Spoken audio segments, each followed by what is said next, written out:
쌍특검법이 국회를 통과했습니다. 국민의힘 의원 108명이 전원 퇴장한 가운데 대장동은 181명, 김건희 특별법은 180명이 찬성 투표했습니다.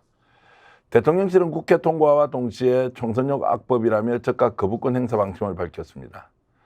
민주당과 정의당은 대통령 배우자도 성역 없는 수사를 받아야 한다고 주장합니다. 여야 견해는 다르지만 70%가 가까운 국민이 대통령 거부권 행사를 반대하고 있습니다. 시간이 좀 지났기에 국민의힘 한동훈 비대위 출범 이후 어떤 민심의 흐름이 있는지 조금 더 지켜봐야 할 것 같습니다. 대통령 거부권 행사와 함께 김건희 특검법은 정치판을 뿌리채 뒤흔들 초대형 이슈가 되고 총선에 직접적인 영향을 미칠 것입니다. 생방송으로 진행되는 긴급 편성은 김건희 특검법 후폭풍을 심도 있게 논의하겠습니다. 변희재 미디어워치 대표 고문, 권태긍 더불어민주당 정책위 부의장 오셨고요. 그리고 스픽스 백경록 기자가 토론을 돕겠습니다. 어서 오십시오.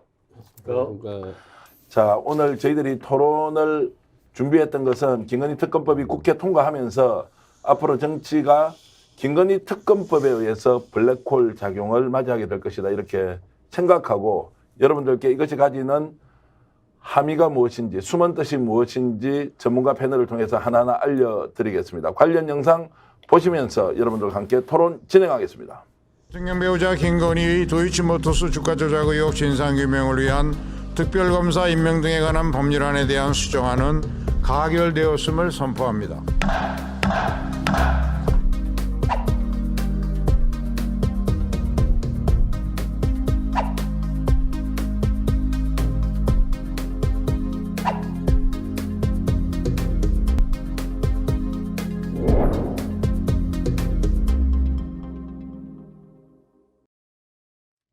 우선 토론에 들어가기 전에 오늘 국회에서 이제 표결 상황이 어떻게 됐는지 백경록 기자가 먼저 정리를 하면서 전문가 패널 두 분께 질문을 이어가겠습니다. 네, 좀 긴 법안 내용 이름이긴 합니다만은 윤석열 대통령 부인 김건희 여사의 도이치모터스 주가 조작 의혹과 대장동 개발 사업 50억 클럽 뇌물 의혹을 각각 수사할 특별검사 임명을 위한 법안 2건이 오늘 국회를 통과했습니다.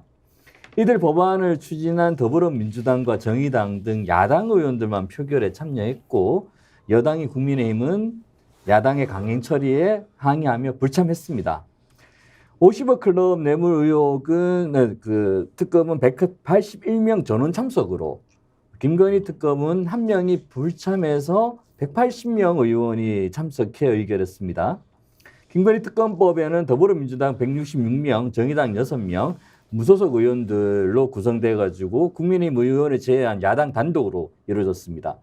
50억 클럽에 찬성했던 박병석 더불어민주당 의원은 김건희 특검법에서는 불참했습니다. 쌍특검이 통과된 건 지난 4월 신속 처리 안건으로 지정된 지 8개월 만입니다. 자, 이렇게 해서 이제 국회 통과가 예견됐고 오늘 이제 특검법이 통과됐습니다. 대통령실도 기다렸다는 듯이 적극적으로 이제 거부권을 행사하겠다 이렇게 발표했고요. 자, 정부에서 이제 절차를 밟아서 국회에서 절차를 밟아서 정부에 이제 이 특검법안을 보내면 이제 대통령실이 반응을 할 거고 일단 특이한 현상 없이 일단 통과가 됐습니다. 이건 다 예측한 부분이고 총평을 먼저 좀 해주시면 어떻습니까? 아니 좀 특이한 현상이 일단 통과가 되면은 대통령실은 반대하더라도 고민하는 척은 해왔는데 네. 즉각적으로 거부권 행사하겠다고 한 게 굉장히 특이한 현상이라서 이거는 원래 입법도 그렇고 이 정책도 그렇고 이제 정치가 협의해서 가는 건데 지금 현 정국은 협의의 여지가 없다. 그럼 강대강으로 대치하기 때문에 아마 당연히 이제 집권 여당은 아마 검찰을 동원해서 다른 방식으로 이제 보복을 들어가겠죠. 검찰까지 동원할 수도 있다. 당연히 민주당은 이제 지금 방법은 하나밖에 없거든요. 김건희에 대한 특검법에 대해서 국민 여론들이 워낙 압도적으로 높기 때문에 저런 야당이 과연 김건희의 부정부패를 얘기할 수 있냐 이거를 알릴 수밖에 없기 때문에 검찰 동원해서 원래는 총선 앞두고는 검찰 안 움직입니다 원래는. 네. 근데 아마 검찰을 다 동원해서 무차별 야당에 대한 수사가 들어갈 것 같습니다. 자, 이 말씀은 이제 검찰 동원해서 이번 특검법 통과에 대한 일정한 견제를 뛰어넘는 보복을 할 것이다 이렇게 예상을 하신 거고 전반적으로 오늘 이제 특검법 통과에 대해서 어떻게 보셨습니까? 사실 그 대장동 50억 클럽 특검이나 김건희 특검은 법과 원칙에 따라 당연하게 진행돼야 될 안건이었다라는 생각을 합니다. 다만 오늘 국민의힘 의원들이 용산에서의 입장 딱 정리가 되니까 저는 본회의에 참여도 안 해버리는 이러한 상황들은 67%가 넘는 국민들이 김건희 특검에 대한 찬성을 하고 있음을 불구하고 국민들의 대표인 국회의원들이 이것을 전면적으로 부정하는 행위를 한 것이다 라는 생각을 합니다. 그리고 좀 전에 뭐 변 대표님 이야기하셨지만 지금 최근에 뭐 용산이나 정부나 국민의힘의 입장들을 보면 이 김건희 특검을 사고 민주당과의 전면적인 뭐 전쟁 선포에 준하는 대응을 할 것이다라는 것이 예상이 되어집니다. 자, 그런데 제가 이제 궁금한 것은 지금 많은 분들이 67%에 이르는 국민들이 뭐 17명 가깝습니다. 대통령이 거부권 행사를 하면 안 된다고 했는데 조금 전에 특위 현상으로 말씀하셨듯이 대통령실은 적극적인 거부 의사를 밝혔고, 그럼 이게 한 이제 열흘에서 보름 정도 전에 여론조사한 결과입니다. 그러면은 한동훈 비대위 체제가 출범했지 않습니까? 그러고 나서 혹시 여론의 변화 또는 동정론이 좀 인다거나 이렇게 해서 특검법이 통과돼야 된다는 혹시 여론이 좀 줄어들었을 수도 있습니까? 어떻게 보십니까, 변 대표? 근데 이게 지금 워낙 오랫동안 누적되고 묵은 문제여서 70%대까지 나온 것도 있어요. 특검 찬성 여론이. 그게 움직일 가능성이 없죠. 이게 갑자기 튀어나온 사건이 아니라 어떻게 보면 집권 전부터 문제된 게 한 2년째 끌고 왔으니까 도저히 검찰이 김건희나 소환 못하는 부분들이 다 드러나서 이건 특검 말고는 답이 없다. 이렇게 돼서 왔으니까 이거는 여론에 움직일 여지가 없어요. 그러니까 대통령실 입장에서도 이미 그건 각오하고 지금부터 일전을 준비하는, 그러니까 사실 이런 정책하면 절대 안 되는 건데 야당이 특검법 통과시켰다고 너희 검찰로 보복을 해? 그렇게 가서 아예 총선을 그냥 완전히 이제 이 특검과 검찰 수사판으로 만들어 버리겠다. 그러면은 어차피 집권 여당이니까 검찰 권력을 갖고 있지 않습니까? 그러면 우리가 일정 정도 뭐 영남권이나 보수 노인층표, 시멘트표 있으니까 서로 막가파로 나가면 이길 수 있지 않냐. 그렇게 예상을 하는 거죠. 야, 그게 이제 현실적으로 가능한지는 제가 정치평론 한 10년 넘게 이렇게 하면서 국민들 17명이 반대하는데 그런데 남아있는 30%의 뜻을 가지고 총선을 돌파한다. 이게 이제 상상하기 어려운 거고 헛웃음이 좀 나오는데. 대표적으로 지금 이제 소영길 대표가 구속되지 않았습니까? 예. 송 대표의 이 돈봉투 전 누명이라고 보는데 누명을 덮어 쓴 21명의 국회의원들이 있어요. 네. 그거 차례로 바로 소환 들어가겠죠, 이제. 자, 그렇게 해서 뭐 여론을 환기시켜 보겠다고 이제 시도는 할 수 있지만 이 특검법이 갖고 있는 원래의 의미가 과연 퇴색이 될지는 좀 지켜봐야 할 것 같은데 어찌됐든 지금 여론도 그러면 크게 변하는 게 없다 이렇게. 여론은 그대로 가는데 예. 그러니까 여론 자체는 7대3 아닙니까? 7대3과 예. 8대인데 그러니까 이거를 그냥 완전히 정치를 파괴하고 그냥 뒤집어 엎어버려가지고 투표장에 나오는 사람이 진짜 국민이다. 이 이제 보수 쪽에 이제 이 자신하는 거는 양대 대결해버리면 투표장은 우리가 더 많이 나간다. 그거 믿고 그냥 가는 거죠. 자, 개사원판을 만든다는 말로 이제 정리할 근데 수 나머지 있고요. 중간층 국민들은 이제 정치의 환멸 느끼고 막 혐오 느끼면 빠질 거니까 서로 양자 대결 가면 이길 수 있다 생각하는 거예요. 권태경 부의장은 지금 밑바닥 민심이 혹시 바뀌고 있다 아니면 좀 더 강화되고 있다 어떻습니까? 저는 이제 우리 변 대표님이 영남권 민심이나 이제 연세가 좀 많으신 분들을 믿고 국힘당이 30%에 기본 지지율을 가지고 밀어붙일 거다라고 예측을 하시는데 사실 저희 이제 대구나 경북 쪽에 조금 연배가 계시는 선배들 만나 뵈도 이런 말씀들은 다 하세요. 아, 대장동 50억 클럽이나 김건희 특검은 한번 까봤으면 좋겠다. 왜 그런 말씀 하시냐 그러면 그분들은 김건희 특검이 무죄라고 믿는 분들이 많으세요. 오히려 국민의힘이나 용산에서 빨리 이 문제를 처리해서 다 까발리면 깨끗하게 정리가 되고 리스크 없이 총선을 갈 건데 왜 작년부터 올해 이제 23년 4월에 패스트트랙이 지정되지 않습니까? 이게 질질 끌어서 오히려 더 분란을 만드냐라고 하시는 여론도 많으시고요. 또 지금 이제 아까 변희영 대표님 말씀하셨지만 이 특검 정도의 상황에 대해 가지고 벌어지면 국민들이 상당히 관심을 가지실 거기 때문에 저는 그러한 부분들이 뭐 이전에 영남권에 있는 분들의 일방적인 국민의힘 지지로 가는 거는 조금 변화가 생길 거다라는 말씀을 들으셨습니다. 권 부의장 말씀은 이제 이렇습니다. 영남 쪽에서 다수의 여론이 특검법을 거부하면 되지 않는다.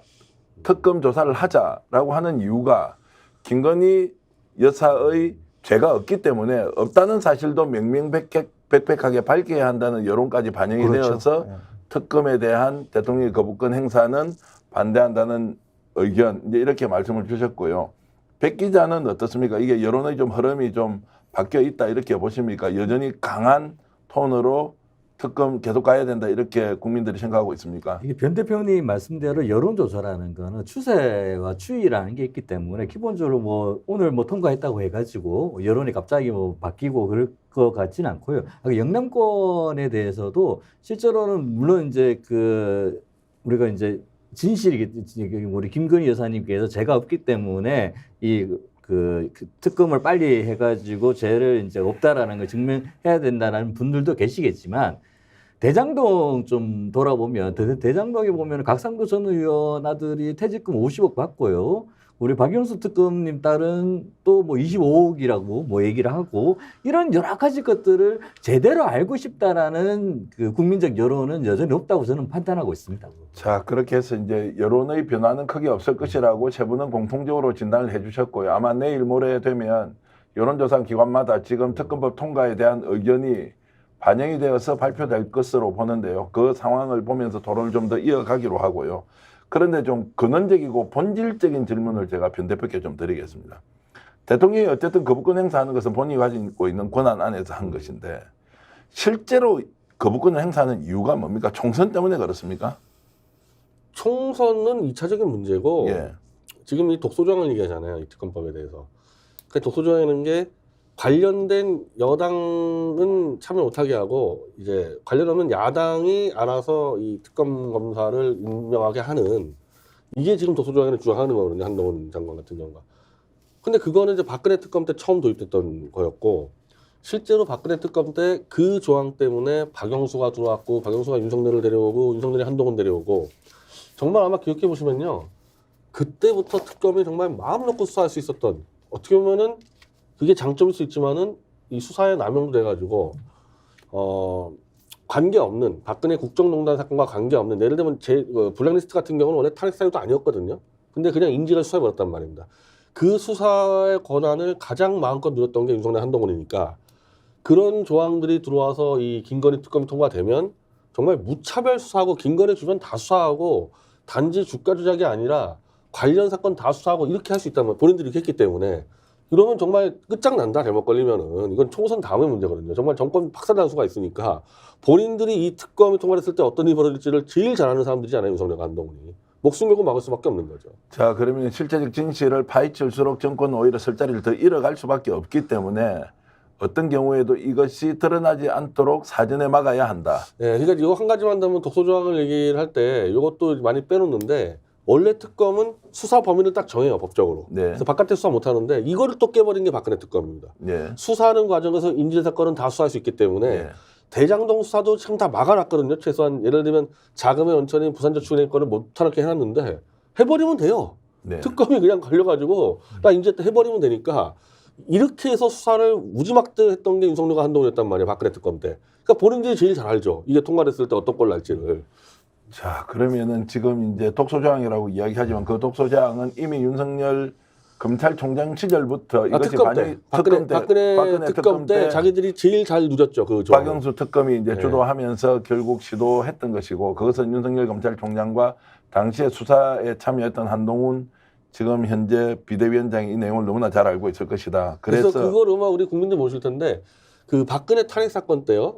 그 삼성의 그 승마 사건은 없었어요. 네. 그러면 특검 때도 없었거든요. 그럼 삼성의 독일에서의 승마 문제는 수사하면 안 되는데 그거 수사한 게 윤석열 한동훈이거든요. 자, 도이치모터스 사건 같은 경우에는 이제 세월이 지났지만 그 당시에 검찰이 봐주기를 통해서 김건희의 범죄 사실을 사실상 덮어줬다는 것이고. 그러면 이제 그러면 김건희 플러스 알파 덮어준 검사까지 수사를 다 치고 들어갈 수 있지 않습니까? 관련 사건 다 할 수 있으니까. 거기다가 최근에 받았던 이제 명품백 문제는 드러난 것만 명품백 한 건이지만 다른 것도 있을 수가 있고 이것이 수사 과정에서 드러나게 되면 대통령 취임 이후에 중대 범죄를 저질렀다 이런 걸로 예를 들면 할 수 있어서. 대통령실의 그 이상한 그 수익 계약으로 막 몇천만 원대만 한 거 있지 않습니까? 그거 다 할 수 있어요. 그냥 특검과 연관돼 있기 때문에. 지금 뭐 확인된 것만 해도 몇천만 원이 아니고요. 네. 10억 이상 되는 인테리어 공사 이야기도 지금 나왔지만 거기서 이제 다 묻혀 있기 때문에 결국 특검의 조항 안에 수사 과정에서 확인한 내용은 다 수사할 수 있다. 더 수사할 수 있다고 하는 것 때문에 더욱더 이제 두려움을 느끼고 있을 것이다 이렇게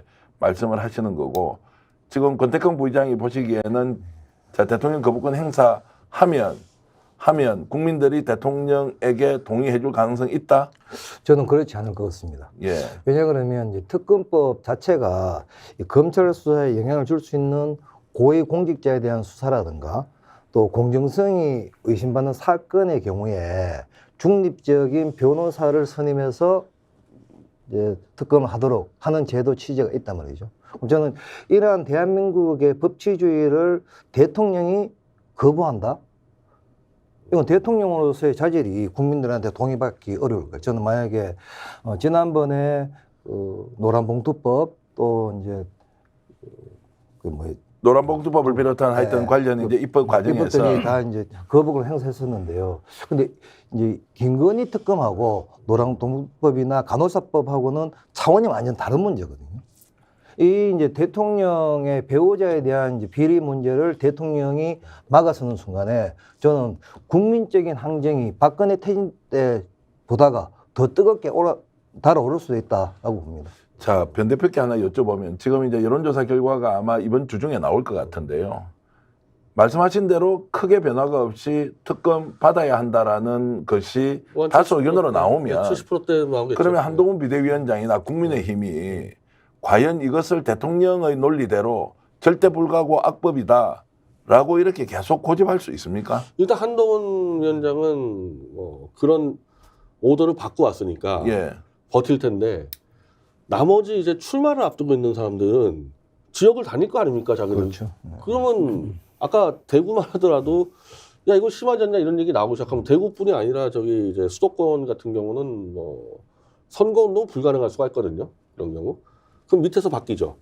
밑에서 바뀌면 이제 한동훈 위원장한테 불만이 나올 텐데 한동훈 위원장은 총선 출마를 안 한다 그랬습니다. 자기가 같이 전장 나가서 선거를 치르는 게 아니라 자기는 지휘만 하고 니네가 뛰어 그랬기 때문에 밑바닥에서 뛰는 후보자들이 아우성 칠 텐데 한동훈 장관 자기 출마 안 하니까 그러면 이제 이 내부에서 폭발할 수가 있죠. 그래서 이 내부 폭발을 막기 위해서 아마 뭐 최대한 빨리 돈봉투 의원도 20여 명 플러스 알파 이재명 대표 막 영장 마구잡이로 검찰 탄압을 갈 거라는 거예요. 자, 만약 그렇게 섞어 놓고 자, 한쪽에서는 돈봉투 사건을 아주 강력하게 여론전을 통해서 나오고 특검에 대한 반대 여론을 잠재우는 시도를 하지만 백동욱 기자, 네. 현장에 이렇게 다녀보면서 그렇게 두 개가 맞붙었다. 그럼 특검법에 대한 반대 여론 또는 특검법에 대한 국민들의 수사에 대한 요청 이런 것들이 어느 정도 상쇄될 수 있다 이렇게 보십니까? 이게 뭐 제가 마음으로 바라는 것 같고 네. 이게 눈에 보이는 것 같고 실제 상황은 이런 말씀하세요. 것들을 예. 판단해 경험적으로 보면은 저희가 그 4년 전 그 조국 수사 때를 판단해 보자면 국민들이 다시 한번 쏘가 넘어갈 것이라고 생각하는 게 지금 이제 한동훈 비대위의 입장인 것 같고 그 사람들이 판단하지 못하는 영역을 뒤집고 들어가 가지고 이 이슈로 계속 몰고 갈 수 있다라고 생각하고 있는 것 같은데 제 판단에는 그 우리 각상도 전 의원의 그 50억 퇴직금 이 얘기 몇 개 나오면 저는 저 여론이 그렇게 갈 거라고는 생각하지 않습니다. 이번에 이준석 저 국민의힘 전 대표가 이런 얘기를 했어. 오늘 그 페이스북을 통해 가지고 오늘은 무축천을 옹립하는 날이 될 것이다. 무축천은 이제 그 축천무를 얘기하는데요. 중국 역사 최초이자 유일한 여성 황제였죠. 아마 이 가리키는 말이 누군지 아시지 않겠습니까? 뭐 김건희 여사라고 말씀하셔도 됩니다. 예. 그렇게 사람들이 인지하고 생각할 거라고 판단하고 있습니다. 자, 현장에서 권태경 부의장 이제 현실 정치를 하면서 실제로 이제 민심이 어떤 정책이나 대통령의 정치적 행위에 대해서 반대한다고 할 경우에 네. 당장 선거를 치러야 하는 사람으로서는 민감하게 반응할 수밖에 없지 그렇죠. 않습니까? 네. 그러면 아무리 대구가 막대기만 꽂아도 당선되는 지역이지만 민심은 특검을 어떤 식으로든 수용하고 진실을 밝혀야 한다는 것이고 당의 방침은 어떤 경우에도 김건희 여사는 성역이다, 보호해야 한다. 이런 충돌이 생길 때 네. 현실 정치를 하는 정치인으로서 굉장히 갈등이 많이 올 수밖에 없을 것 같은데요. 그럴 수 있죠. 예. 그래서 제가 실제 대구에 있는 이제 60대, 70대 선배님들을 자주 뵙거든요. 뵈어보면 그런 말씀 정도는 하세요. 지금 정치가 경제도 어려워지고 민생도 어려워지는데 이런 이야기는 완전히 지금 중앙 정치에서는 밀려내는 상태예요. 여야가 정쟁망으로 붙고 있기 때문에 저는 오히려 아까 변희재 대표 이제 예측하신 대로 이제 국민의힘에서는 민주당 의원들을 구속 수사하는 쪽으로 전면적으로 가고 또 김건희 특검이 또 민주당에서 반대로 공익을 해서 이 총선판이 아사리판이 되면 좀 국민들의 환멸이 더 커질 거다. 결국은 어떤 판단을 할 거냐. 뭐 국민의힘이든 민주당이든 다 싫다라고 하는 상황이 되어지면 저는 오히려 우리 국민들께서 되게 현명하시다고 봅니다.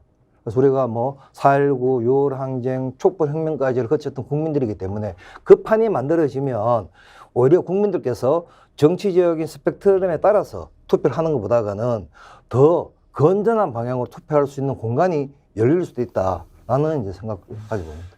자, 시청자 여러분, 여러분은 스픽스가 특별히 준비한 긴급 편성 김건희 특검법 블랙홀이라는 주제로 토론을 보고 계시고요. 변희재 미디어워치 대표 고문, 그리고 권태경 민주당 정책위 부의장, 백경록 기자 이렇게 세 분이 나오셔서 방송을 하고 있고요. 지금 현재 5,100분이 동시 접속하면서 저희 방송을 시청해 주고 계십니다. 여러분들 많은 의견 올려주시는데요. 일일이 소개 못하지만 여러분들의 의견 직접 보면서 반영해서 그리고 토론 계속 이어가겠습니다. 자, 그러면 변 대표께 다시 질문을 드리면 지금 이런 상황에서 보수 언론은 하나같이 평가하지 않고 있는 그대로 대통령실이 거부권을 행사할 것이다. 국힘은 일사불란하게 이것을 악복으로 규정하고 대응할 것이다. 정말 기계적 균형 맞추듯이 이렇게 가고 있어요. 얼마 전까지는 보수 언론은 한 달 전부터 예. 그렇게 하면 안 된다고 주장했었죠. 그런데 이제 어제 오늘은 지금 상황이 달라졌습니다. 근데 이제 이 협의가 안 되고 한동훈이라는 카드가 들어오면서 이제 보수 언론은 한 발 빠지면서 지켜보는 입장이다. 그럼 얼마나 네. 가나 보자. 그래가지고 전 보수 언론은 어느 순간에 이 잘못 걸리면 한동훈 체제가 무너질 것까지 대비하는 것 같거든요. 이 논조를 보면. 그래서 이준석 부분도 지금 좀 띄워주고 있고 지금 눈에 안 보이지만 저 계속 그 뒤에서 공작하는 사람이 김한길 같은 사람들도 있는데 그 논조, 김한길 쪽이 나가는 논조도 발행하고 있고 한동훈 체제에 대해서 보수 언론은 올인 거는 건 아닙니다. 그러니까 잘못된다. 한동훈 체제가 지금 삐걱 잘못거린다. 대응못해서 가면은 한동훈 체제도 갈아칠 수 있다는 거죠. 그 말씀은 총선까지 한동훈 체제가 못 갈 수 있다 이런 네, 것들을 네. 염두에 두고 네, 지금 보수 여러 언론 가지 논조를 포석을 하고 있다. 보면 지금 한쪽으로 오래 알고 있어요. 자, 그러면 변희재 대표의 촉으로 보면 한동훈 비대위 체제가 총선까지 간다 못 간다. 좀 못 간다는 거죠. 못 간다면 네, 네. 그러면 어느 시점에 그 못 가는 예를 들어서 그 일종의 터닝 포인트 같은 건 언제 옵니까? 그러니까 이 김건희 특검 부분은 이제 완전히 이념으로 이제 그렇게 막아놨어요. 네. 그러니까 사실은 이게 이념 문제가 아닌데 김건희 특검 찬성하면은 좌파, 반대하면은 우파 이런 식으로 해가지고 30%만 지키겠다는 전략을 갔단 말입니다. 그래서 여기다가 이제 검찰 수사 통해 가지고 이제 물타기 해가지고 버텨보겠다 해서 저 일정 정도 버틸 수 있을 거라고 봅니다. 그거 가지고. 근데 사실은 이거보다 지금 더 큰 문제가 영남권 이제 물갈이 문제거든요. 그래서 그 문제 때문에 한동훈 비대위원장이 임명될 때 동시에 공관위원장으로 인류한 이름이 나왔다가 2시간 만에 철회가 됐습니다. 왜냐하면 영남권 물갈이를 발동한 게 인류한 위원장이다 보니까 한동훈 인류한이 투톱으로 들어오면 아 이거 영남권 대학살 들어오는구나. 그래서 그것 때문에 일단 철회가 됐지만은 지금 검사들이 이 총선 출마 준비하는 쪽만 하더라도 이 비서관 검사들 장관 차관 한 60명, 70명 넘어가요. 그래가지고 오늘 이준석 대표가 한 40석, 그러니까 영남권의 한 60석 중에서 40석 물갈이 한다 그러는데 뭐 최소한 30석 물갈이 할 거 아닙니까? 그때 이제 문제가 터질 거라고 봐요. 그때 문제가 그게 터진다는 것은 이 당의 이제 이 어떻게 보면 본류인데 거기서 공천학살 잘못 들어갔다가 뭐 거기서 다 무너질 수 있다고. 그래서 저도 이제 지역을 이제 보면 그런 상황들이 속속들이 이제 피부로 와닿는데 제가 어제 그저께 김용판 의원하고 행사장에서 만났단 말이에요. 우리 대구가 12개가 지역구입니다.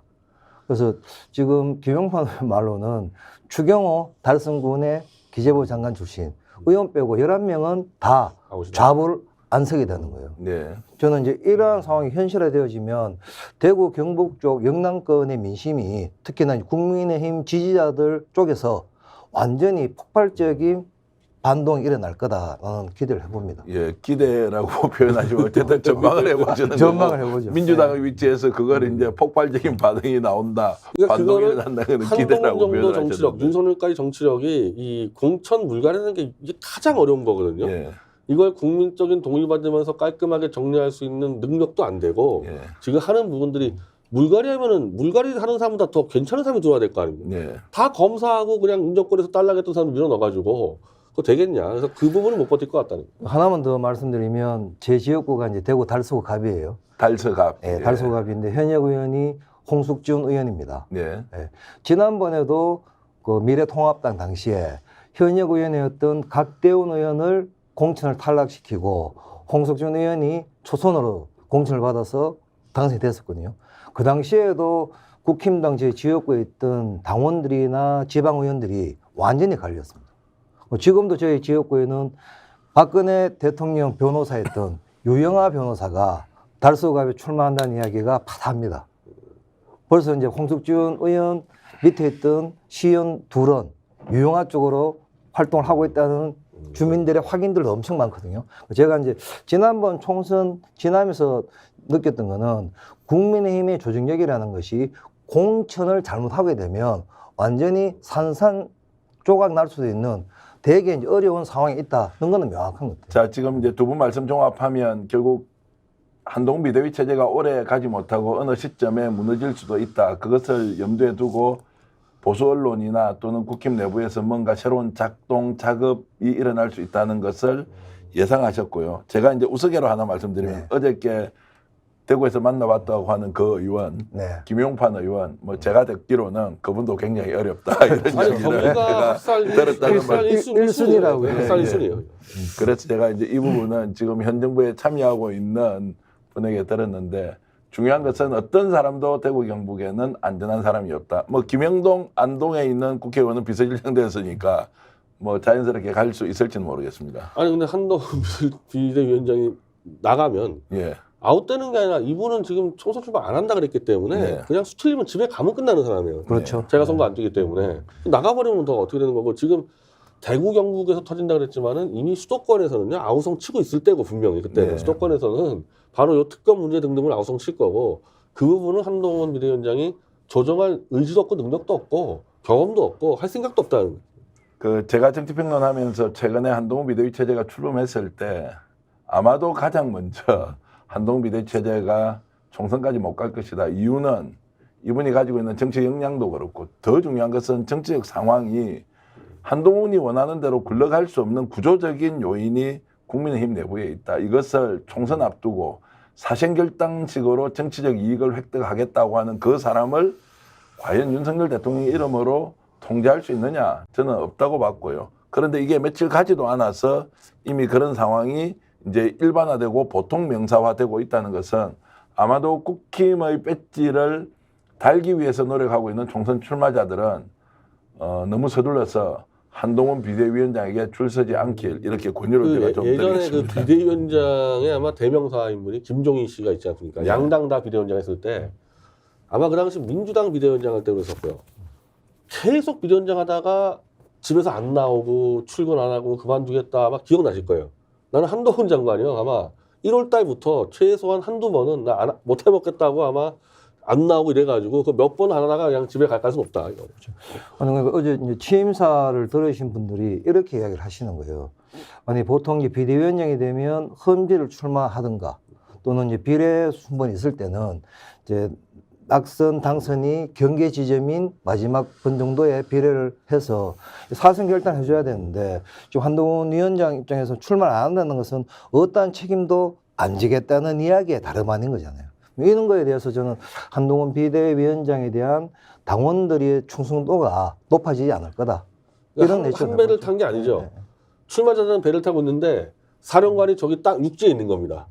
그래서 육지에서 지시하면 그 듣겠냐고. 이 배에서 막 풍랑과 맞서는 사람들이 육지에 편안하게 누워서 지시하는 거 듣겠냐는 겁니다. 자, 이런 이제 비판을 하고 있는데도 대한민국 모든 언론, 거의 대부분의 언론, 좀 더 구체적으로 하면 보수 언론들은 하나같이 한동훈 비대위원장의 불출마 선언을 당을 위한 헌신이다.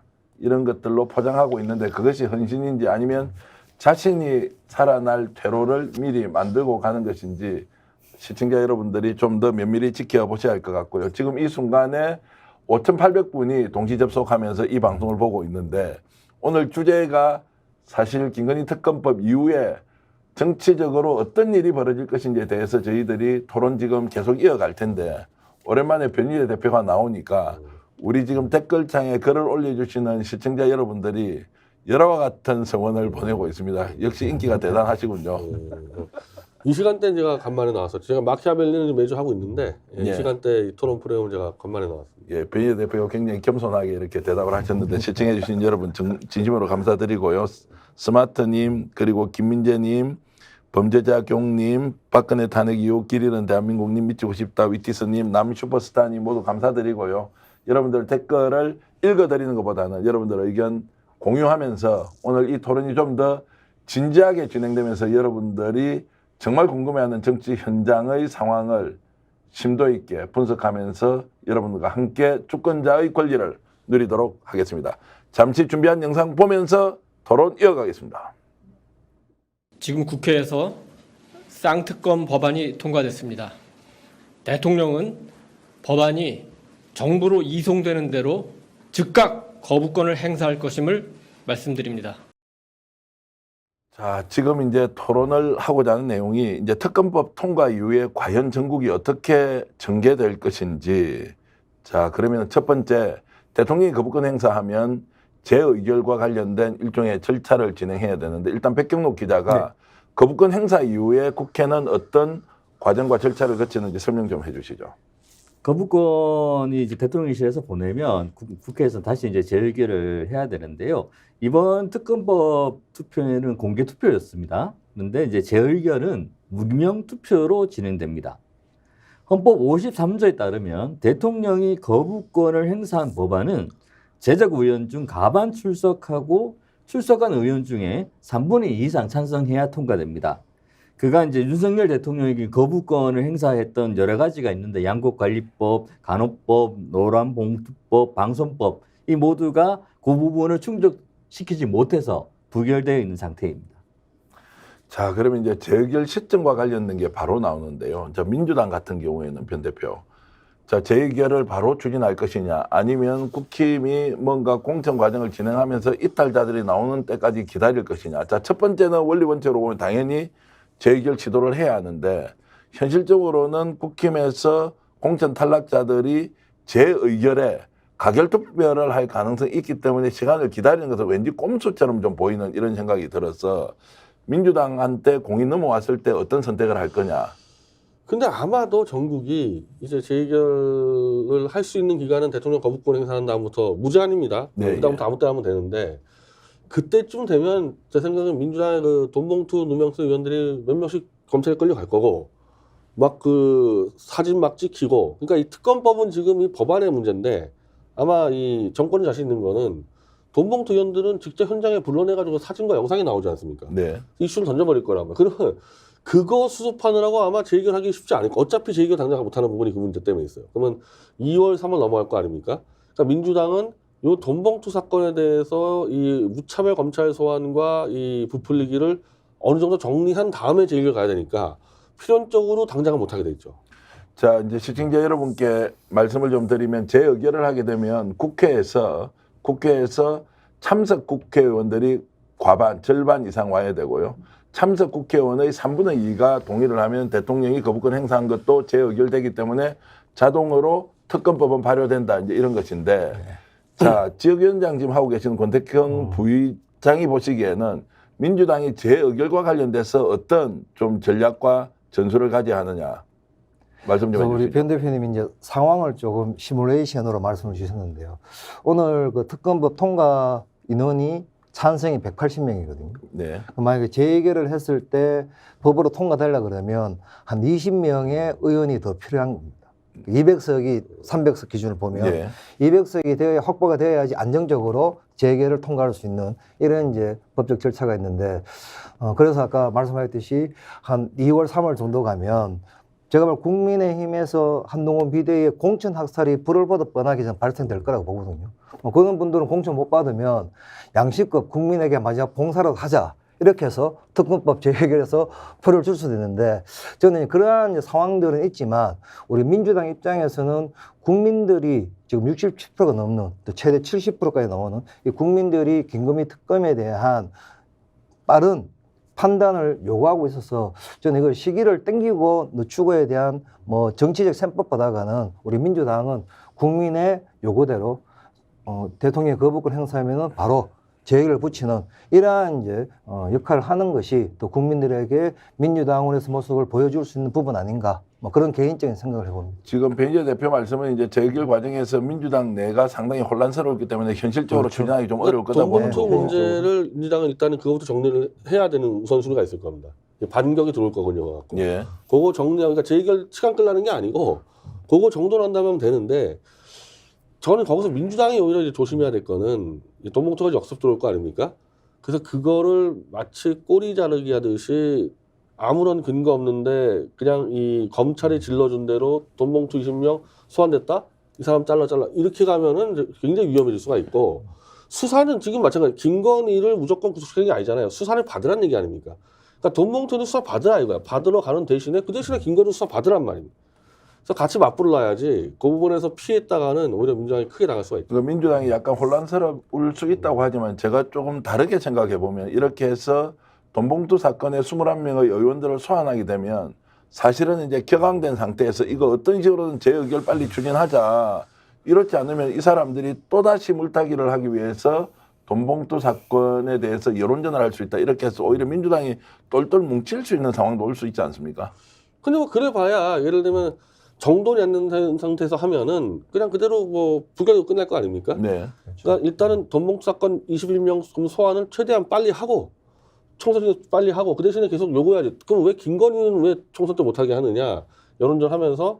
근데 그런 사람들이 소환돼서 수사 받았다고 해가지고 범죄자 취급하면 안 되고 애초에 검찰 수사는 다 부정해야 되는 입장이니까 민주당 입장에서는 그렇게 정리해 놓은 다음에 이제 재의결 들어가야 되죠. 권태권 부회장께 좀 여쭤보면 아까 말씀은 이제 2월 말까지 공천 시기를 최대한 늦추면 그렇겠죠. 오히려 재의결을 시도할 수 없다고 했는데 더 늦춰가지고 3월 말 정도에 예를 들어서 네.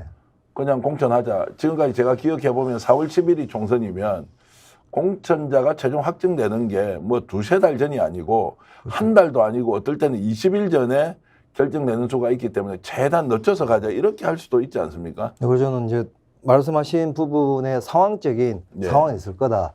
다만 이제 김건희 특검을 우리 민주당이 어떠한 관점으로 대응을 해야 되느냐 하는 이제 측면을 놓고 보면 좀 뭐 대통령이 거부권 행사하면 거기에 대응해서 우리가 바로 재결을 진행하는 것이 기본적으로 우리 민주당의 역할이겠다라는 말씀을 드리는 거고 상황에 있어서는 저희는 재결을 해가지고 부결이 날 수가 있을 거다 말이죠. 크겠죠. 왜냐하면 국민의힘 공천이 안 끝난 상태이기 때문에 그러면 국민의힘 의원들 한 20명 정도가 찬성을 하지 않으면 이 부결이 날 거다 말이죠. 저는 그러한 상황이 발생된다 하더라도 민주당은 뭐 찬성에 대한 유불리를 떠나서 민주당이 해야 될 역할을 하는 것이 지금까지 국민들이 바래왔던 민주당의 모습을 찾는 과정이 될 거다. 이 부분은 어떻게 보십니까? 재의결이 결과와 관계없이 바로 민주당 원칙대로 가야 한다. 이 아니 부분은 근데 어떻게 보십니까? 어느 정도 정돈할 시간은 필요하지만 그게 무한정 끌 수는 없겠죠. 네. 그러니까 네. 뭐 선거 기간 전날에 공천나는 수도 있는데 그렇다고 그때까지 끌 수는 없으니까 어느 정도 시한은 잡아놔야 돼. 예를 들면 제 생각에는 본격적인 선거는 3월부터 시작한다 봐야 되거든요. 네. 그럼 2월 말까지 해결해야 되겠죠. 예. 설사 부결되더라도 그럼 부결되면은 부결되는 걸 잘해야 되는데 국민들에게 200석을 달라 요구할 수 있어야 되거든요. 예. 부결되면은 이 포악한 정권을 심판할 수 있는 200석을 달라고 얘기할 수 있는 명분을 축적시켜야죠. 그냥 부결되고 끝나면 안 되고 아 이게 부결되면서 국민들의 분노를 유발하고 그게 총선의 결과로 영향될 수 있도록 그런 작업들을 해놔야 되는 거죠. 정확하게 여러분께 말씀드리면 지금 현재 국회 의석수가 299석이기 때문에 실제로는 199표가 얻으면 이제 제2도 이제 통과가 되는 것이고요. 오늘 180표가 특검법 찬성을 했는데 제2할 경우에는 한 분이 빠진 분이 있습니다. 그 육선 의원이죠. 대전에 있는 민주당의 그 박병석 의원은 일단 투표에 참여를 하지 않아서 대장동 특검은 181표의 가결표가 있었고 김건희 특검법은 180표밖에 없었는데 그렇게 보면 181표라고 보면 18표 정도가 이제 넘어오면 되는 것인데 자 이것이 실제로 공천과 직접 연관이 되면서 재의결을 시도하더라도 통과될 가능성이 있다 없다 이 부분은 변 대표 어떻게 보십니까? 그러니까 아까 말씀드린 대로 공천 학살을 잘못해서 이 국민의힘 대우가 무너졌을 때면은 뭐 쉽게 통과될 겁니다. 그때. 그래요? 예, 그 대우가 무너졌을 때. 국민의힘 국회의원인데도 불구하고 대우가 무너졌을 때 같은 경우는 아예 분당이 되는 수가 있거든요. 완전히. 예, 예. 분당이 되면 이거 뭐 너 죽고 나 죽고 싸우기 때문에 가능한데 그 타이밍을 기다리다가 뭐 4월, 뭐 3월, 4월 이렇게 가면 안 되는 거니까 예. 한 2월 말 정도까지 시한해 놓고 2월 말에 설사 그때 정도의 국힘당이 분열이 돼가지고 붕괴가 돼서 통과되면 좋은 거고 통과가 안 되면은 이제 통과가 안 된 부분을 국민들에게 잘 호소해서 총선 때 이 범반 윤석열 진영을 200석을 얻을 수 있도록 그런 정도 준비를 해놔야 된다는 얘기예요. 지금 재의결을 시도하는 것에 대한 정치적 셈법보다는 이런 의견도 있습니다. 이번에 대통령이 거부권 행사를 하면 민주당은 아예 그냥 국민들에게 정권 퇴진 운동하겠다. 이제 이런 방식으로 전면전을 선언해야 한다는 의견도 있는데 그 제가 말씀이 그거예요. 예. 예. 그러니까 바로 하지 말라는 게 한 2월 말까지 하라는 게 그건데 2월 말 정도까지 다 준비했다가 네. 완전히 정권 퇴진 운동하고 총선을 정권 퇴진 장으로 만들고 그러면 200석을 요구해야 될 거 아닙니까? 예, 예. 그 200석을 요구할 수 있는 정도의 준비가 필요하니까 예. 그 준비가 중요하다는 거죠. 자, 그러면 민주당은 당장 이렇게 하면 역풍 온다. 총선 우리가 지금 그냥 있어도 이기는데 혹시라도 너무 초강수 둬 가지고 역풍 맞아서 총선 패배할 수 있다. 이런 우려가 당에서 나올 수 있지는 않습니까? 사실 이제 솔직히 좀 말씀드리면 저는 우리가 어떻게 국민들에게 민주당의 모습을 보여줘야 되느냐 하는 것이 총선 승리의 가장 중요한 포인트라고 보거든요. 사실 박근혜 퇴진 촛불 이후에 문재인 정권이 들어섰고 180석을 가졌는데 국민들이 가장 민주당에 대해서 실망하시는 거는 정부 권력과 의회 권력을 모두 줬는데 불구하고 사실은 지방선거 때 지난 6회 지방선거 때 지방 권력 다 줬는데 불구하고 뭔가 국민들이 효능감 있는 걸 하나도 못 봤단 말이죠. 저는 그래서 아까 이제 변 대표 이제 이야기를 조금 더 이제 이렇게 연동시켜서 말씀드려보면 저는 시기는 뭐 그렇게 설정을 하더라도 기본적인 민주당의 관점이 총선에 대한 유불리에 너무 이제 얽매이는 이러한 모습으로 국민들에게 보여주는 것은 적절치 않겠다. 유빌리에 얽매이지 않는 모습은 전면 투쟁 아닌가요? 그렇죠. 전면 투쟁을 해야 하고 거기에서 이재명 당대표가 중심에 서서 이 문제는 정권 퇴진 운동까지도 벌일 만큼 강력하게 밀고 가야 한다. 이런 뜻으로 이해도 되겠습니까? 당 지도부가 조금 더 깊이 고민하겠습니다만은 변 대표님 말씀도 저는 충분히 공감이 되고 예. 또 한 측면에서는 지금까지 국민들이 너무 어렵게 촛불을 하고 시간을 끌어왔단 말이죠. 적어도 이제 이번에 김건희 특검까지도 거부가 되면 저는 민주당이 실제 윤석열 심판 기조를 전면에 걸고 전면적인 투쟁을 만들어가는 것이 훨씬 더 총선에 승리할 수 있는 효능감이 있겠다. 나는 뭐 개인적인 판단을 이게 해보는 거죠. 산수로 말씀드리면은 여론조사에서 김건희 특검법 찬성이 70%지 않습니까? 그럼 이거를 의석수로 산수하면은 210석이에요. 네. 그러니까 지금 210석으로 통과가 돼야 될 게 의석수가 부족해서 180석으로 통과가 안 됐으니까 부결되면 재의결이 부결되면은 이재명 대표는 210석을 요구해야 되는 거고요. 네. 그 210석을 차지할 정도로의 준비를 하고 있어야 되는 거죠. 그 부분에 대해서는. 그런데 이제 종합적으로 보면 지금 현재 민주당의 지도력, 이재명 당대표의 리더십 이런 것들을 봤을 때 정말 국민들의 여망을 끌어모아서 하나로 응축시켜서 제대로 싸울 수 있느냐 없느냐에 대해서 변 대표는 솔직히 어떻게 생각하세요? 할 수 있다고 봅니까? 이재명 대표가? 아니 지금 이게 나중에 번질까 보는데 예. 지금 일단 병립형을 얘기하고 있지 않습니까? 당 지도부가. 예. 병립형 얘기할 때 이 최병천 씨가 결국 그런 얘기까지 했는데 병립형을 처음 주장했던 민주당이 생각보다 지금 약하다. 그러니까 윤석열을 싫어하는 사람은 많은데 그건 70%죠. 근데 그중에 민주당 지지하는 사람 30%밖에 안 되기 때문에 양당 지지율 따지면은 지금 엎치락 뒤치락 하거든요. 그래서 민주당이 크게 이기질 못하기 때문에 병립형으로 회귀해서 일단 민주당이라도 먹고 살아야 되겠다 그 논리란 말이에요. 그러면은 김건희 특검법을 210석으로 통과하겠다는 이 말 자체를 하면 안 되는 거잖아요. 그러면은 이거 원칙적으로 불가능한 거 아닙니까? 그러면은 김건희 특검법 통과시키고 윤석열을 퇴진을 바라는 국민의 70%는 민주당을 택하면 안 되는 거죠. 싸우지 못하는 정당에다가 왜 표를 줍니까? 그렇게 되면 새로운 세력이 올라올 수가 있게 되는 거죠. 제가 오늘 오후에 긴히 확인한 내용으로는 연동형으로 갈 가능성이 굉장히 높다라는 의견이 있어서 이제 병립형으로 갈 수 있다 아니다 이것은 민주당 내에서는 어느 정도 정리가 되는 것 같고 결국 선거법 협상은 연동형으로 가서 지금 현재 상황에서는 병립형으로 돌아갈 수 없다. 그렇다고 해서 연동형을 보완할 수 있느냐 이것도 없기 때문에 지난번 비례대표 선출 방식을 그대로 갈 수밖에 없는 거 아니냐라고 제가 오후에 이제 얘기를 들었는데 이제 그렇게 보면 오히려 공간이 좀 더 넓어져서 비록 위성정당이라는 제도가 갖는 한계에 많은 비판이 있긴 하지만 오히려 200석이라고 하는 그 목표를 향해서는 좀 더 움직이기 좋은 연동형이 공간이 200석 가긴 더 유리한 제도이기 때문에 그러니까요. 이제 그걸 바꾸면 안 되는 거죠. 그러니까 애초에 네. 그걸 바꾸는 뭐 안 하겠다는 얘기니까. 네. 이제 그런 것들이 저는 오늘 오후에 들리더라고요. 선거 제도와 관련해서는 저도 이제 병립형으로 회귀하는 것은 맞지 않다라는 생각이 명확한데요. 다만 현행 연동형으로 그대로 갈 거냐? 이거는 여야가 합의가 안 되면 그냥 가는 거예요. 제도가 지금 확정됐기 네. 때문에. 그래서 저희들이 사실 작년 올해 뭐 국회에서 전원위원회를 통해서도 선거제도 개혁 이야기를 했단 말이죠. 그리고 이 선거제도 개혁에서 뭐 소수 정당의 원내 진입을 보장해주면서 다당제 연합 정치를 만드는 것도 매우 중요한 선거개혁 과제이기도 하고, 또 하나는 이제 선거제도 개혁의 포인트 중 하나는 지역주의를 극복하는 고민이었거든요. 저는 이제 그러한 입장에서 봤을 때 연동형으로 가는 것만 있는 것이 아니고 권역별 비례제 같은 이러한 조금이라도 지역주의를 극복할 수 있는 새로운 선거제도에 반걸음을 나가는 이러한 선택지도 지금 이제 필요하다라는 생각을 합니다. 자, 다음에 기회가 있을 때 선거제도는 다시 한번 더 논의를 하기로 하고 지금은 이제 대통령 거부권 이후에 국회에서 재의결을 할 경우 이것이 어떤 전국 상황이 벌어질지 토론하고 있는데요. 제가 좀 구체적으로 변 대표한테 한번 여쭤보겠습니다. 자, 이번에 통과했던 특검법이 180표인데 재의의결을 시도했습니다. 그러면 민주당 쪽에서 보면 180석 밑으로 떨어지지 않으면 결국에는 국민들이 총선에서 심판을 해달라 이렇게 요청할 수 있고, 정말 민주당이 표 관리를 잘못해가지고 180석 이하로 떨어지면 오히려 총선에서 지금 국민의힘을 심판하는 이런 동력이 떨어질 수 있는데 기준을 200석이 아니라 180석 기준으로 보면 어떻습니까? 근데 180석은 의미가 없죠. 네. 이 김건희, 윤석열을 제거해달라는 국민의 입장에서 볼 때는 150석이고 180석 아무 의미가 없는 거죠. 그거는 210석 최대 200석을 유지하기 때문에 저는 민주당의 모든 전략은 200석을 놓고 해야 된다고 생각합니다. 그러면은 자기들이 과반했다, 151석을 이겼다, 그게 승리인가요? 180석, 민주당이 180석, 민주당이 169석인가요? 지금 다 나가서 하여튼 167석입니다. 그 151석 하면 민주당이 이긴 거란 말입니다. 예.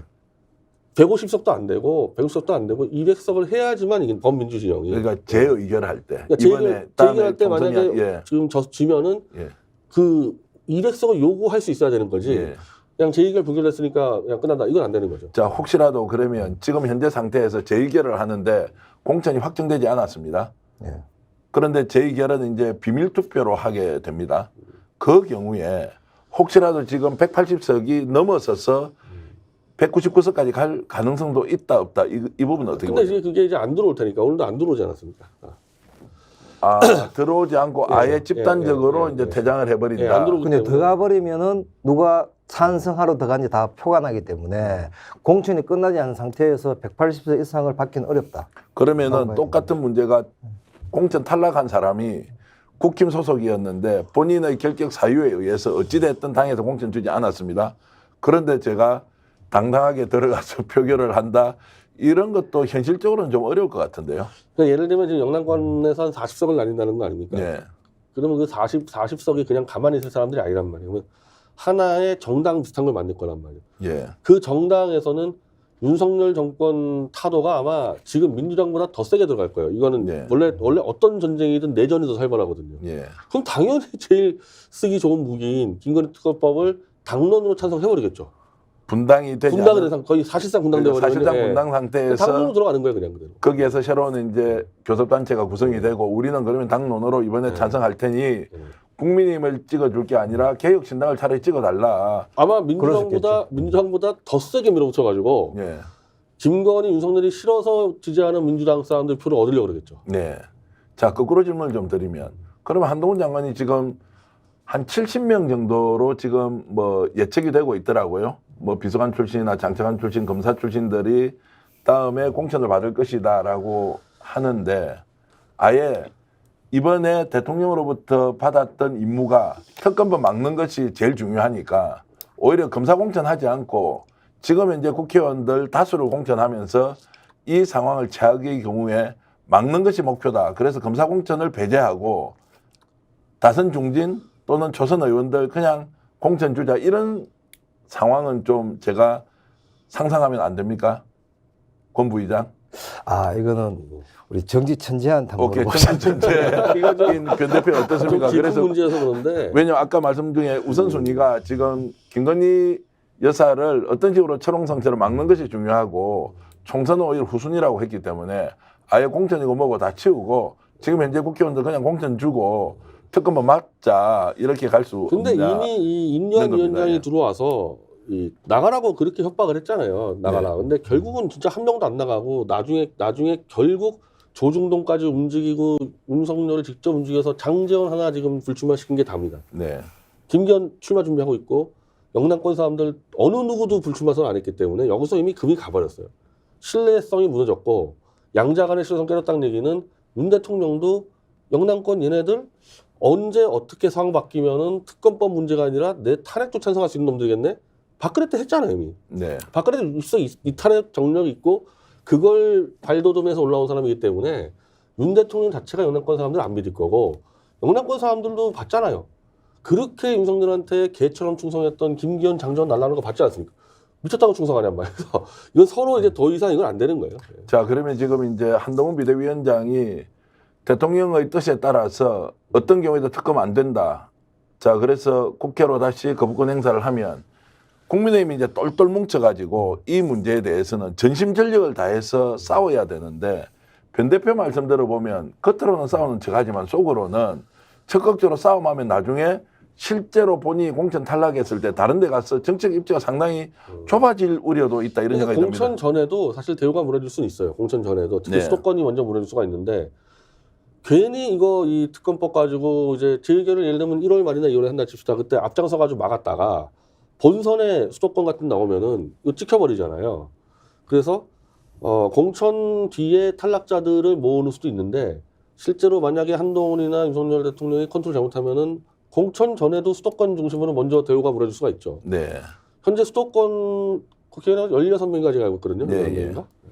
저는 정치공학적으로는 우리 변 대표님 말씀이 되게 이제 공감이 되긴 한데 저는 현실 정치를 하는 사람이다 보니까 지역을 다니고 국민들을 만나 뵈면 저희 국민들 생각하시는 게 저희들보다 훨씬 더 현명하실 때가 많단 말이에요. 아까 이제 우리 전 대표님 말씀하셨듯이 지금 70석을 몰가리 하겠다라고 공포를 했다가 김건희 특검을 막기 위해서 그대로 다 공천을 준다. 이렇게 국민의힘이 한다 그러면 저는 국민의힘 해산해야지 그게 여당으로 대한민국 정치 발전이나 국민들에게 보험될 가능성이 있냐라는 생각들을 국민들이 하실 거다. 제가 그 생각 방송을 들어봐요. 진행하면서도 네. 이 질문 괜찮다고 생각하지 않았습니다. 하도 여러 가지 시뮬레이션을 가지고 이런저런 상황을 저희들이 예상을 해보니 어쨌든 김건희 여사를 막아야 되는 것이 최우선 과제라고 하면 그럴 수도 있지 않겠느냐. 뭐 현실적으로 그렇지 않겠지만 그런 생각을 해봤고요. 그 정도까지. 결국 지금 한동훈 비대위원장이 기세등등하게 굉장히 강력하게 지금 뭐 불출마까지 하면서 너희들도 나오지 마라 어떻게 하라 이렇게 끌고 갈 수 있는데 이미 초장부터 특검법에 막혀서 힘이 빠져 있다 이렇게 보는 게 맞습니까? 어렵죠. 그림을 꽉 잡고 가기가 어렵죠. 어렵다. 그것도 예를 들면 한동훈 장관이 예전에 이제 이 당의 비대위원장 왔을 때 성공한 거의 유리한 사례가 이제 박근혜 비대위원장 때인데 영남권 같은 경우는 박근혜 이름만 들고 나오면 당선되는 게 있었으니까. 근데 지금 한동훈 이름 들고 나가서 어디서 당선되냔 말입니다. 그게 네. 투표에 그 플러스 알파 요소가 별로 없는데 무슨 수로 한동훈이 출마하는 상태에서 어쨌든 출마자들은 자기 전 재산 걸고 나가는 사람들이잖아요. 컨트롤 불가능하죠. 자, 여러분은 스픽스가 특별하게 준비한 긴급 현안 점검 토론을 보고 계시고요. 지금 이 순간에도 6,500분이 들어와서 동시 접속을 하는데 역시 토론이 뜨겁고 주제가 정말 핫한 만큼 여러분들의 많은 관심과 성원 그리고 의견 개진이 있습니다. 일일이 소개 못하지만 그래도 여러분들 의견 함께 공유하면서 토론 이어가고 있고요. 스픽스 구독, 좋아요는 저희들이 좋은 방송으로 여러분들과 함께 새로운 언론 대안이 되도록 노력하고 있던 것에 대한 여러분들의 저희들에 대한 지지와 성원이니 잊지 말고 구독, 좋아요 눌러주시고요. 주변 분들에게도 스픽스 구독하면 더욱더 큰 힘이 되어서 제대로 된 대체 언론으로 나가겠다는 말씀을 좀 드리겠습니다. 자, 이렇든 저렇든 현재 특검법 전국은 블랙홀이 되고 있지만 대체로 오늘 세 분의 말씀을 들어보면 방향은 정해져 있다. 윤석열 대통령 뜻대로 가지 못하고 한동훈 비대위원장이 아무리 강력하게 리더십을 세우더라도 특검법은 민심에 밀려서 본인이 뜻하는 바를 이룰 수 없다는 것이 공통적인 이야기여서 정말 대한민국 국민들이 현명하게 판단하고 있고 그 현명한 판단이 결국 더 좋은 정치로 만들고 대한민국 국민은 법 앞에 누구든 평등하게 조사받고 수사받고 책임을 져야 한다는 것을 여전히 보여주고 있는 민심은 변함이 없다는 이런 생각이 들고요. 그리고 이제 마지막으로 하나 여쭤보고 싶은 것은 변희재 대표가 오늘 조금 전에 제가 특종과 같은 소식을 하나 들었는데 태블릿 PC와 관련된 지금 태블릿을 반환하라는 법원의 판결이 대법원 나왔죠. 판결이 나왔습니다. 예, 그 내용 간단히 좀 설명해 그러니까 주시죠. 이제 이 최서원 씨가 태블릿 PC가 2개인데 지금 오늘 반환 결정난 거는 JTBC 보도했던 많이 알려졌던 그 태블릿 PC 대해서 최서원 씨는 내 거가 아닌데 내 거라고 법원이나 검찰이 주장했으니까 내 법적 권리 행사를 통해서 내가 받아가겠다. 받아가서 이거를 포렌식을 해가지고 내 건지 아닌지 내가 검증하겠다. 그래서 소송을 냈는데 1심, 2심 다 최서원 씨가 이겼어요. 근데 이 소송 대상자가 한동훈 장관입니다. 법무장관인데 그 정도 됐으면 돌려줬어야 되는데 한동훈 장관이 대법까지 끌고 갔다가 대법원이 그냥 기각해버렸어요. 네. 논의할 것 없이 빨리 돌려줘라. 왜? 이 판결문에 윤석열 대통령과 한동훈 장관, 대통령과 법무장관이 특검 때 수사할 때 당신들이 최선을 그랬으면 돌려줘라. 그래서 확정이 됐기 때문에 아마 빠른 시일 안에 그 태블릿 PC가 뭐 최서원 씨는 감옥에 있으니까 그 변호사가 이동환 변호사라고 저희 미디어치랑 같이 일을 하는 변호사인데 이 태블릿 PC를 이동환 변호사가 그걸 받아서 이 포렌식 학회에다가 의뢰해 주면요 그냥 쫙 검증 다 됩니다. 예. 자, 그러면 그 태블릿 PC가 이제 검찰이 가지고 있던 것을 법원에서 최종적으로 주인에게 돌려주라고 했으니까 네. 이것 가지고 그 내용에 뭐가 담겼는지 보면 그동안에 이제 뭘 삭제했고 이제 포렌식이라는 게 그 태블릿이 사용됐던 내역을 전체를 데이터 뽑는 거니까 네. 그동안에 검찰이 손낸 거 뭐 없앤 거 뭐 다 나올 수가 있거든요. 그래서 그것 때문에 지금까지 못 돌려줬는데 오늘 대법원이 확정 판결 해버렸기 때문에 이제 가서 받으러 와야죠. 예. 자, 태블릿 PC 이제 조작에 대한 변희재 대표의 기나긴 싸움이 이제 마무리되어 가고 있는 것 같고요. 그것도 진실이라는 기준으로 사실이 뭔가라는 것을 기준으로 국민들에게 그 내용은 반드시 밝혀져야 한다. 이 말씀을 드리면서 오늘 긴 시간 토론해 주신 변희재 미디어워치 대표 고문 그리고 권태경 민주당 정책위 부의장 백경록 기자 모두 수고하셨고요. 지금 이 시간까지 방송해 주시는 방송을 적극적으로 봐주시는 6,400여 분의 동시접속 구독자 여러분께 진심으로 감사 말씀드리면서 긴급으로 편성한 저희들 특집 토론 모두 마치겠습니다. 시청해 주신 여러분 고맙습니다.